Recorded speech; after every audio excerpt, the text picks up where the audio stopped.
हम क्या ठीक हैं? अगर हम ठीक हैं तो गलत आदमी कैसा होगा? हमारा समाज ठीक है तो गलत समाज कैसा हो सकता है? हमसे गलत और क्या हो सकता है? इसे अगर सोचते हैं तो पूरी शिक्षा पर पुनर्विचार करना जरूरी हो जाता है। 3000 साल के इतिहास में मनुष्य जाति ने 15,000 युद्ध लड़े। 3000 वर्ष में 15,000 युद्ध थोड़े मालूम पड़ते? प्रति वर्ष 5 युद्ध। अगर 3000 वर्ष में हम एक एक दिन की गिनती करें जब युद्ध चलता रहा पृथ्वी पर कहीं ना कहीं, और उन दिनों की गिनती करें जब युद्ध न चला हो, तो 2300 वर्ष युद्ध चला है, 700 वर्ष युद्ध नहीं चला। इकट्ठा नहीं 700 वर्ष, कभी एक दिन कभी 2 दिन युद्ध रुका रहा है, नहीं तो युद्ध कहीं ना कहीं चल रहा है। पृथ्वी पर ऐसा एक भी दिन नहीं है जब युद्ध न चल रहा हो, चल ही रहा है। और जिन दिनों में युद्ध नहीं चलता तो ये मत सोचना कि युद्ध नहीं चलता है। कोल्ड वार भी है, वो ठंडा युद्ध चलता है। और ये मत सोचना कि जब युद्ध बंद रहता है तो शांति रहती है, नहीं। जब युद्ध बंद रहता है तब वो सिर्फ इसलिए बंद रहता है कि पुराना युद्ध तोड़ गया होता है। ताकत नए युद्ध को करने की ताकत जुटानी पड़ती है, बीच में वक्त की जरूरत पड़ती है। मनुष्य के इतिहास ने शांति का कोई काल नहीं देखा है अब तक। 2 तरह के कालखंड हैं इतिहास में, युद्ध का काल और युद्ध की तैयारी का काल। पहला महायुद्ध हुआ 1914 से, फिर दूसरा महायुद्ध शुरू हुआ 1939 में। बीच में जो थोड़े से वर्ष निकले, ये मत सोचना कि वो शांति के वर्ष थे। उन दिनों हम युद्ध की तैयारी कर रहे थे,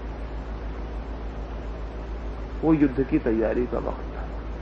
क्या आदमी लड़ने को ही पैदा हुआ है और लड़ना जिंदगी हो सकती है? और क्या लड़ने के माध्यम से जीवन में आनंद संभव है?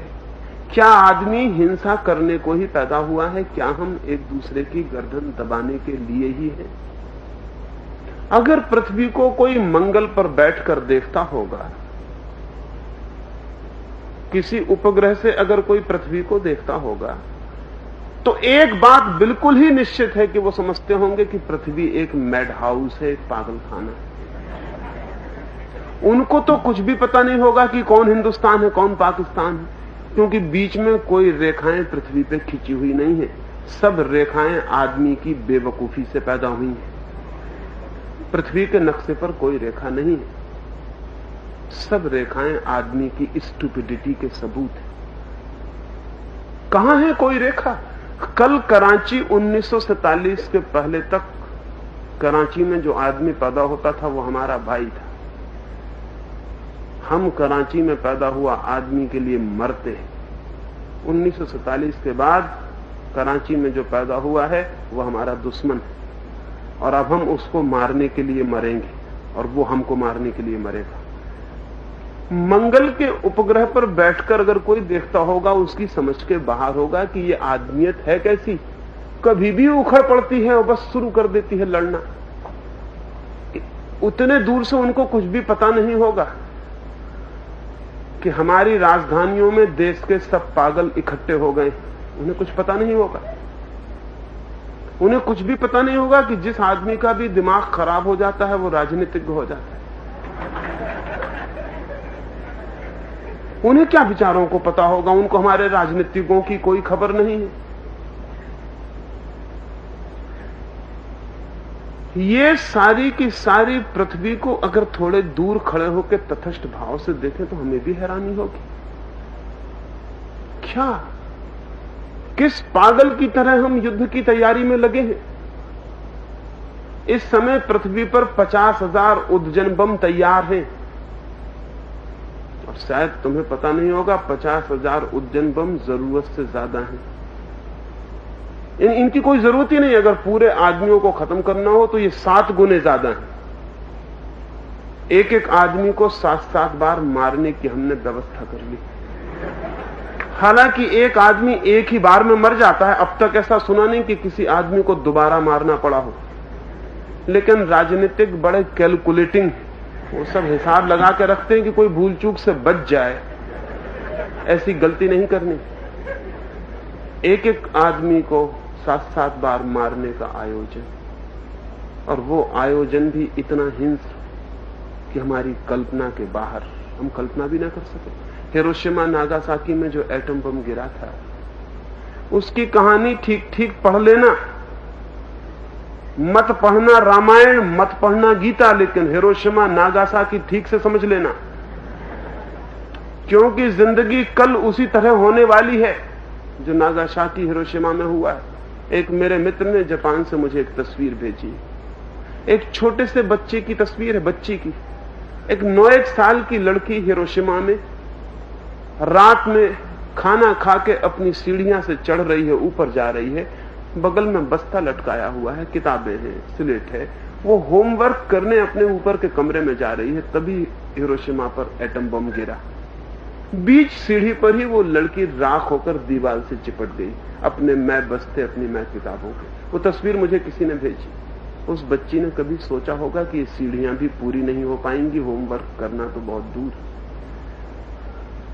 क्या पता होगा उस मिली बच्ची को कि बस खत्म हो जाना है आधी सीढ़ियों पर, पूरा गांव खत्म हो जाना है, 1,20,000 लोग एकदम से ठंडे हो जाने। तुम पढ़ रहे हो स्कूलों में, कॉलेजेस में, तुम्हारे माँ बाप, तुम्हारे शिक्षक आशाएं बांधे हुए हैं, तुम भी बड़े सपने देखते होगे जिंदगी के, लेकिन तुम्हें पता नहीं कि दिल्ली और कराची में, मॉस्को, पेकिंग में जो लोग बैठे हैं वो इंतजाम कर रहे हैं कि होमवर्क पूरा ना हो पाए। किसी भी क्षण विस्फोट हो सकता है। जो मिसाइल्स आज मॉस्को और अमेरिका के पास हैं, आज जिन हाइड्रोजन बमों और एटम बमों का उन्होंने अंबार लगा लिया है, वो खुद भी घबरा गए हैं कि एक आदमी का दिमाग खराब हो जाए, सिर्फ एक आदमी का, और पूरे 3 अरब आदमियों को खत्म कर सकता है। तो आज मॉस्को और न्यूयॉर्क में और वाशिंगटन में जो सबसे बड़ी फिक्र करनी पड़ रही है वो ये कि एटम बमों की चाबी किस तरह रखी जाए। मान लो तुम्हारे हाथ में चाबी है और पत्नी से झगड़ा हो गया, तुमने सोचा भाड़ में जाने दो इस दुनिया को, तो तुमने एक मिसाइल का उपयोग कर दिया, क्या किया जाए? और आदमी में ऐसे मौके आते हैं। पत्नी से झगड़ा होना तो दूर है, कलम तक ठीक से न चलती हो तो दुनिया खत्म कर देने का दिल होने लगता है। साइकिल पंचर हो जाए तो गुस्सा आ जाता सारी दुनिया पर। ऐसे कमजोर आदमी के हाथ में इतनी बड़ी ताकत होनी बड़ी खतरनाक है। तो एक एक मिसाइल को चलाने की 3-3 चाबियां हैं और 3-3 लोगों के पास हैं। जब तक वो तीनों न मिले किसी मिसाइल का उपयोग नहीं किया जा सकता। लेकिन 3 पागल भी इकट्ठे हो सकते हैं। इसमें क्या कठिनाई है? बल्कि अक्सर ऐसा होता है कि 3 बुद्धिमान आदमियों को इकट्ठा करना मुश्किल होता है, 3 पागलों को इकट्ठा करना बिल्कुल आसान होता है। 3 बुद्धिमान आदमी इकट्ठे करने बहुत मुश्किल बात, लेकिन 3 मूढ़ अक्सर इकट्ठे मिल जाएंगे। सच तो यह है कि मूढ़ों के सिवाय कोई संगठित होता ही नहीं है। बुद्धिमान आदमियों के कोई संगठन नहीं है, क्योंकि बुद्धिमान आदमी अकेला जीता है। बुद्धिमान आदमी अपने को पर्याप्त मानता है जीने के लिए, किसी दूसरे का सहारा नहीं मांगता। जिनकी अपनी बुद्धि नहीं है वो ऑर्गेनाइजेशन खड़े करते हैं। फिर चाहे ऑर्गेनाइजेशन राजनीति के हों चाहे धर्म के हों, ऑर्गेनाइजेशन मात्र नासमझ, नादान, बुद्धिहीन लोगों की ईजाद है। और जब तक दुनिया में बुद्धिहीन लोग हैं तब तक संगठन रहेंगे, और हर संगठन खतरनाक है, क्योंकि हर संगठन किसी दूसरे के खिलाफ होता है। हिंदू इसलिए इकट्ठे होते हैं कि मुसलमान के खिलाफ, मुसलमान इसलिए इकट्ठा होता है कि हिंदू के खिलाफ। दुनिया में कोई संगठन मनुष्यता के लिए नहीं है, सब संगठन मनुष्य की हत्या के लिए। भारत इकट्ठा होता है पाकिस्तान के खिलाफ, पाकिस्तान इकट्ठा होता है भारत के खिलाफ, चीन इकट्ठा होता है किसी और के खिलाफ। हम सब इकट्ठे होते हैं घृणा के लिए, हिंसा के लिए, मिटाने के लिए। ये इतनी हिंसा का प्रादुर्भाव अगर है जगत में, और अब वो चरम सीमा पर पहुंच रहा है और वहां पहुंच रहा है जहां सब समाप्त हो सकता है, तो फिर इस पूरी शिक्षा को सोच लेना पड़ेगा कि ये शिक्षा जरूर मनुष्य के भीतर दानव को मुक्त करती है, मानव को मुक्त नहीं करती। ये मनुष्य को किसी ऐसी दिशा में ले जाती है जहां अंधकार की शक्तियां तो मुक्त हो जाती हैं, प्रकाश की सारी शक्तियां क्षीण हो जाती हैं। ये शिक्षा मनुष्य को शैतान की तरफ अनुप्रेरित करती है, भगवान की तरफ अनुप्रेरित नहीं करती है। ये हमें ठीक से समझ लेना जरूरी है। और ये जरूरत आज से ज्यादा महत्वपूर्ण कभी भी नहीं थी, क्योंकि आज से पहले मनुष्य के हाथ में इतने खतरनाक शस्त्र नहीं थे। अब हमारे पास जो शस्त्र हैं वो टोटल डिस्ट्रक्शन के हैं, वो पूर्ण विध्वंस के हैं। अब तक जो युद्ध हुए थे वो अर्ध युद्ध थे, खंड युद्ध थे।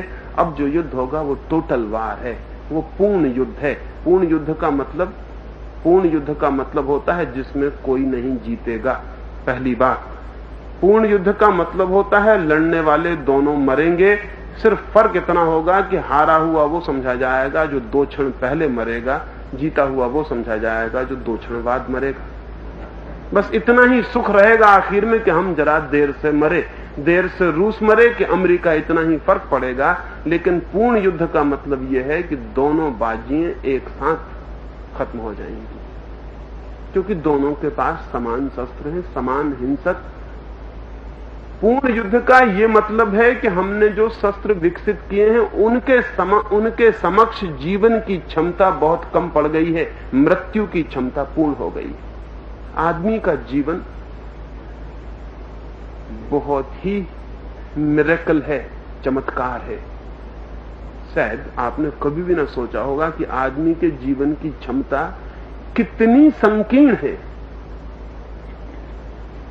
इसीलिए तो इतने बड़े विस्तारपूर्ण विश्व में जहां अनंत विस्तार है, ऐसा लगता है कि शायद अकेली पृथ्वी पर ही जीवन प्रकट हो सका है।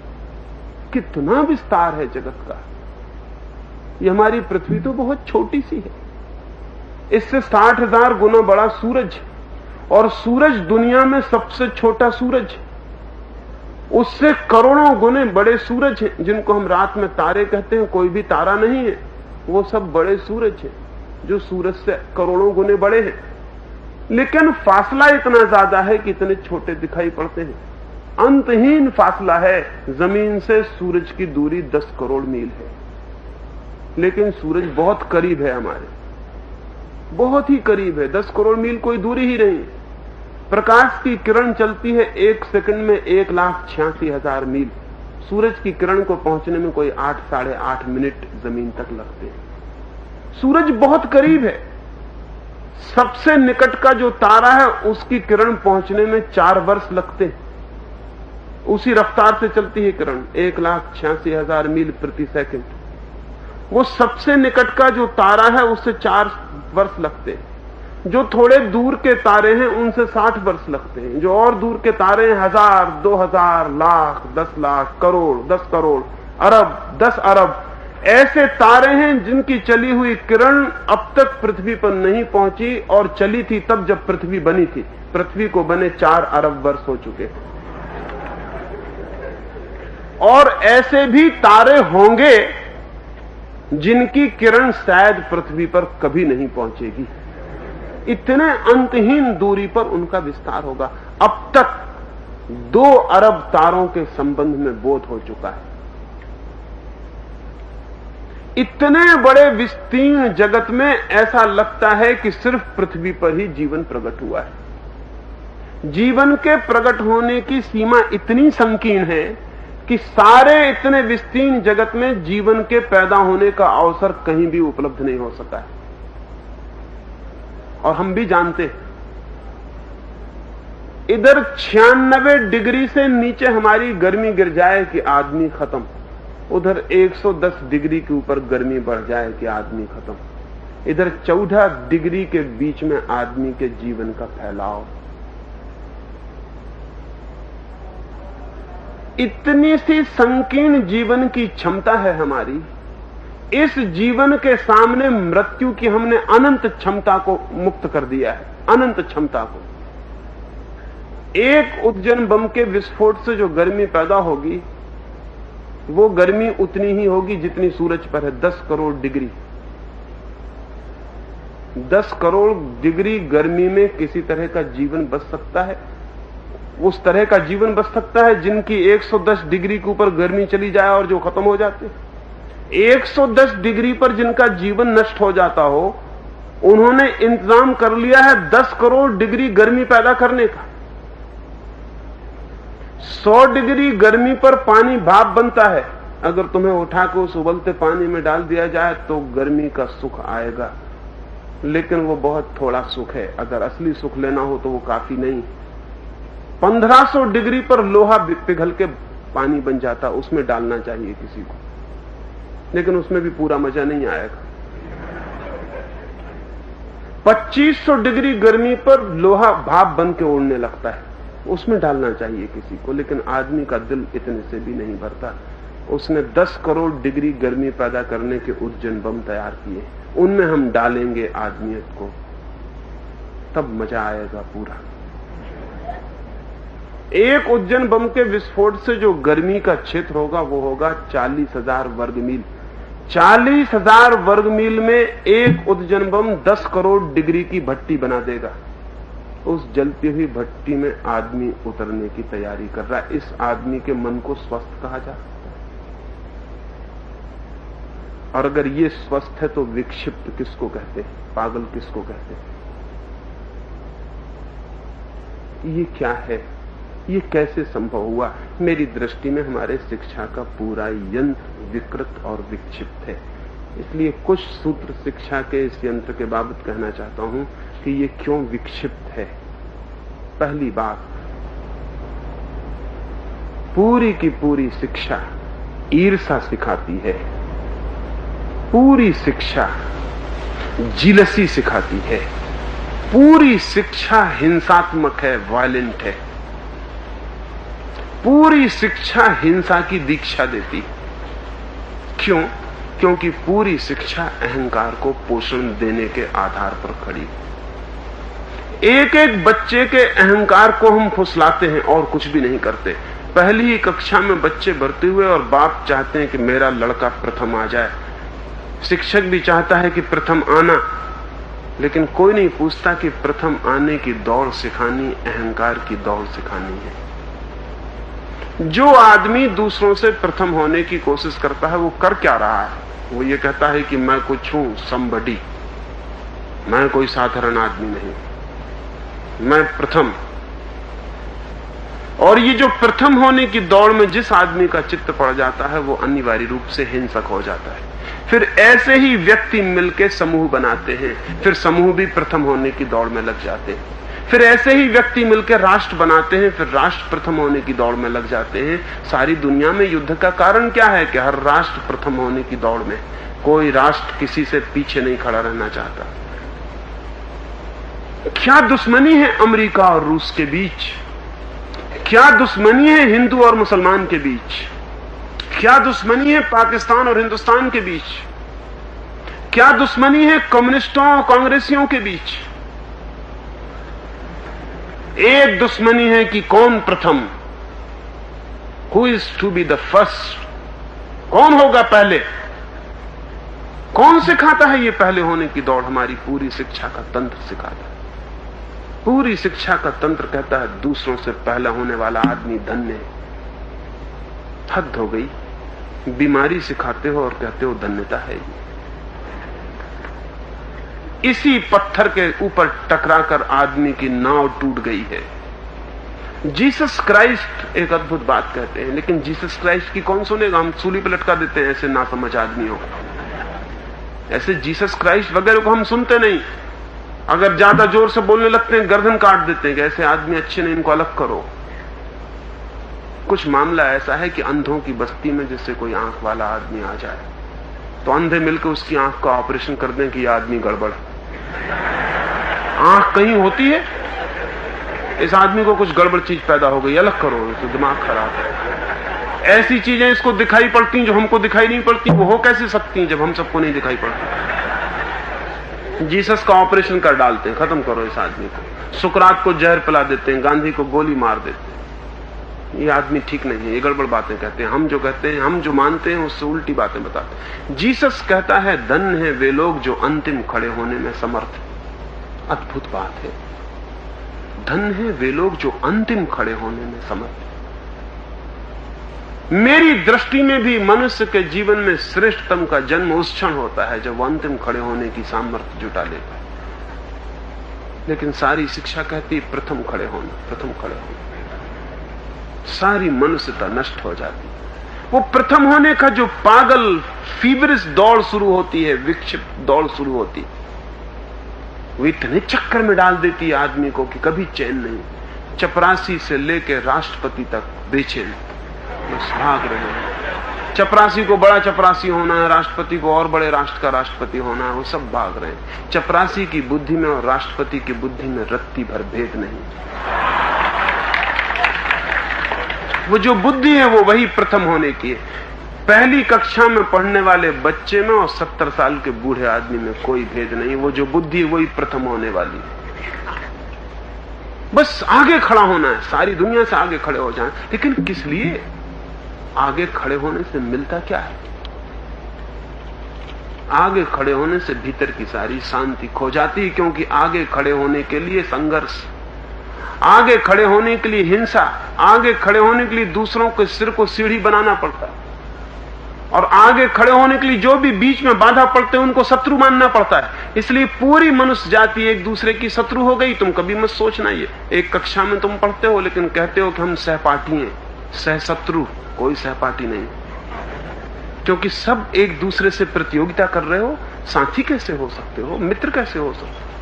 30 बच्चे पढ़ रहे हैं एक कक्षा में, 30 एक दूसरे की जान के पीछे हैं कि हम आगे निकल जाएं, बाकी 29 पीछे छूट जाएं। तो उस कक्षा में 30 दुश्मन हैं जो प्रथम होने की कोशिश में लगे हैं। दोस्ती ऊपरी है, झूठी है, बुनियाद में दुश्मनी चल रही।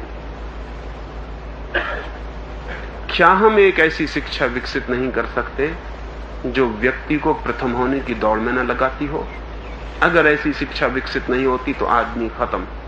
बंदरों को फिर से सोचना पड़ेगा, चल वी स्टार्ट अगेन।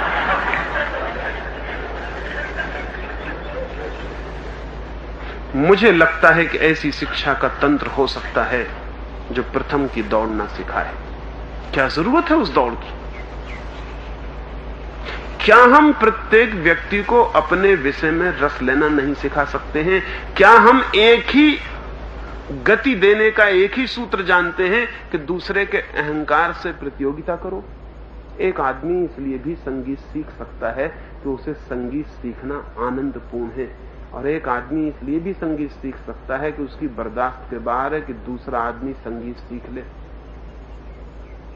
एक आदमी इसलिए भी संगीत सीखने में पागल की तरह लग सकता है कि उसे दूसरे संगीतज्ञ को पीछे छोड़ देना है, और एक आदमी इसलिए भी संगीत सीख सकता है कि संगीत में गहरे से गहरे उतर जाना अपूर्व आनंद की यात्रा है। एक आदमी दूसरे से जब प्रतियोगिता करता है तो उसे संगीत से कोई भी प्रयोजन नहीं है। संगीत केवल बहाना है, जिस बहाने वो अपने अहंकार की दौड़ को आगे बढ़ा रहा है। सच तो यह है कि जो संगीत को प्रेम करता है वो दूसरे संगीतज्ञ की फिक्र ही नहीं कर सकता। उसके लिए वो और संगीत के अतिरिक्त दुनिया में कोई भी नहीं। हां, निश्चित ही जो संगीत को प्रेम करता है वो भी एक तरह की प्रतियोगिता करेगा, लेकिन दूसरे संगीतज्ञ से नहीं, अपने ही कल के संगीतज्ञ से। वो जो कल था मैं उससे मैं आगे निकल जाऊं, मैं जो कल था उससे आगे, क्योंकि कल जो मैंने आनंद जाना उससे गहराइयों में और भी आनंद होगा। मैं रोज अपने को पार करूं, दूसरे को नहीं। दूसरे को पार करना हिंसा है, अपने को पार करना विकास है। मैं रोज अपने को पार कर जाऊं, ट्रांसेंड कर जाऊं। कल सुबह सूरज ने जहां मुझे पाया था, डूबता हुआ सूरज मुझे वहां न छोड़े। कल डूबते सूरज ने मुझे जहां पाया था, आज सुबह का सूरज मुझे वहां न पाए। अन्यथा वो सूरज कहेगा, बेकार जिए, इतनी देर क्या की तुमने, खो दिया इतना क्षण, जीवन बहुत छोटा है। मैं रोज बढ़ता रहूं, किसी दूसरे से नहीं। बढ़ने में कोई कंपैरिजन जब आ जाता है तो हिंसा शुरू हो जाती है। बढ़ने में कंपैरिजन नहीं, बढ़ने में तुलना नहीं। कभी भूल के कंपैरिजन मत करना कि किसी दूसरे से, सदा अपने से। मृत्यु के क्षण तक बढ़ते जाना, लेकिन अपने से रोज आगे। दूसरे पर ध्यान ही मत देना। दूसरे की चिंता भी क्या है कि दूसरा कहां जाता है? दूसरे से प्रयोजन क्या है? दूसरे के प्रयोजन में जो संलग्न हो जाता है वो अपने को भूल जाता है। और मैं आपको कहता हूं कि हमारी शिक्षा प्रत्येक व्यक्ति को उसकी आत्मा भुला देती है, क्योंकि वो दूसरे पर उसको कंसंट्रेट करवाती है। वो कहती दूसरे क्या कर रहे हैं, बाप कहता देखते नहीं पड़ोसी का लड़का कहां निकला जा रहा है, ये बाप खतरनाक है।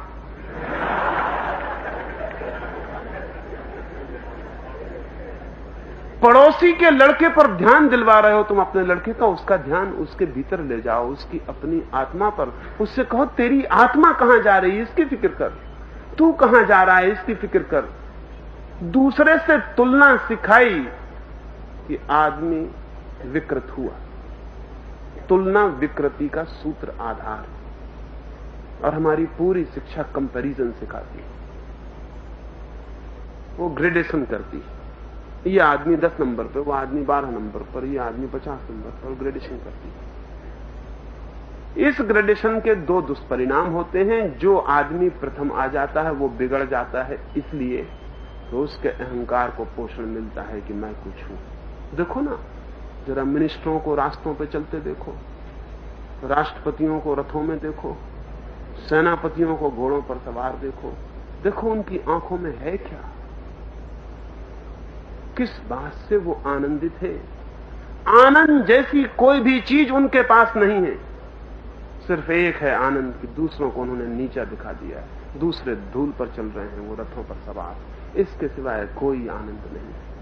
और बड़े मजे की बात है कि दूसरा धूल में चढ़ रहा है, इससे आपको कैसे आनंद आ सकता है। ये बड़े मजे की बात है कि दूसरा गिर गया है, इससे आपको कैसे आनंद आ सकता है। ये आनंद रुग्ण है। एक गांव में मैं जाता था, एक मित्र के घर ठहरा। उन मित्र ने एक बहुत बड़ा भवन बनाया था। उस गांव में सबसे बड़ा भवन था, वही भवन था, बाकी सब झोपड़े थे। 3 दिन उनके घर रहा, कोई भी बात चले घूम फिर के बात उनके भवन पर ही आ जाती थी। बस वो थोड़ी बहुत देर में ऐसा लगता था कि 24 घंटे भवन का ही चिंतन करते हो। कुछ भी बात चले, कोई भी बात, ऐसी कोई बात नहीं थी जो अनिवार्य रूप से भवन पर न लाती हो। ऐसा कोई रास्ता नहीं था जो रोम न पहुंच जाता हो। सब घूम के वहीं पहुंच जाता था। भगवान से बात शुरू करो और भवन पर खत्म होगी। स्वाभाविक बड़े खुश थे वो, बड़े आनंदित थे। 2 साल बाद उनके घर में फिर मेहमान हुआ। जाते से मैंने सोचा कि फिर वही भवन शुरू होगा।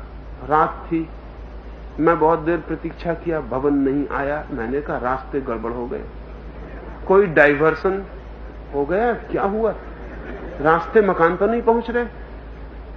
फिर जब सोने लगा तो मैंने कहा क्या बात है, इस बार आप भवन की बात नहीं करते। वो बड़े उदास से देखे, कहा क्या खास बात करनी, आपको शायद पता नहीं, सुबह पता चलेगा। तो क्या मामला है? उन्होंने कहा पड़ोस में एक मकान बन गया जो इससे भी ऊंचा है। पर मैंने कहा पड़ोस का मकान बने या ना बने, तुम्हारा मकान तो ठीक वैसा ही है। उन्होंने कहा कहां ठीक वैसा ही है, माना कि मेरा मकान तो वैसे ही, लेकिन सब बात बदल गई। जब तक उस मकान से ऊंचा ना कर लूं इसको, तब तक चैन नहीं। तो मैंने कहा अब मैं तुमसे कहूं कि वो जो खुशी तुम्हारी थी जब मैं 2 साल पहले आया था, वो भी तुम्हारे मकान से संबंधित न थी, वो भी बगल में खड़े झोंपड़ों से संबंधित थी। वो झोंपड़े नीचे थे, उसमें तुम खुश हो रहे थे। हालांकि तुम कह नहीं रहे थे कि झोंपड़ों को देख के मैं खुश हो रहा हूं। लेकिन यह आदमी कैसा है? स्वास्थ्य का आनंद अपने स्वास्थ्य में होता है कि फला आदमी को टीबी हो गई, इसमें होता है। और अगर किसी को इस तरह के स्वास्थ्य का आनंद आने लगे कि गांव भर में पता लगे किसको कैंसर हो गया, किसको टीबी हो गई, कौन मर गया, और प्रसन्न हो कि देखो आज फला मर गया, हम जिंदा हैं। अगर दूसरे के मरने से खुद की जिंदगी का पता चले तो समझ लेना कि तुम बहुत पहले मर चुके हो। अगर दूसरे की बीमारी से तुम्हें अपने स्वास्थ्य में रस आए तो समझ लेना कि तुम्हारे पास स्वास्थ्य नहीं है। क्योंकि जिसके पास स्वास्थ्य होता है उसे अपने स्वास्थ्य से आनंद आता है, दूसरे की बीमारी से उसका कोई भी संबंध नहीं है। जिस आदमी के पास अपना स्वास्थ्य होता है वो दूसरे की बीमारी से आनंद तो कभी हो ही नहीं सकता, दूसरे की बीमारी से दुखी जरूर हो सकता है। जिस आदमी के पास अपना जीवन है वो दूसरे के मरने से कभी खुश नहीं होता, लेकिन दूसरे के जीवन के खो जाने से दुखी जरूर हो सकता है। आज हालत बिल्कुल उल्टी है, शीर्षासन करती हुई है। दूसरे के दुख से मिलता है सुख, दूसरे की मौत से लगती है अपनी जिंदगी, दूसरे के हार जाने में आती है अपनी विजय, दूसरे के गिर जाने में लगता है अपना उठना। ये सारी की सारी शीर्षासन करती हुई सभ्यता हमारी शिक्षा का फल है। और वो शिक्षा हमें सिखाती है प्रथम होना, वो बीमारी का पहला बीज है।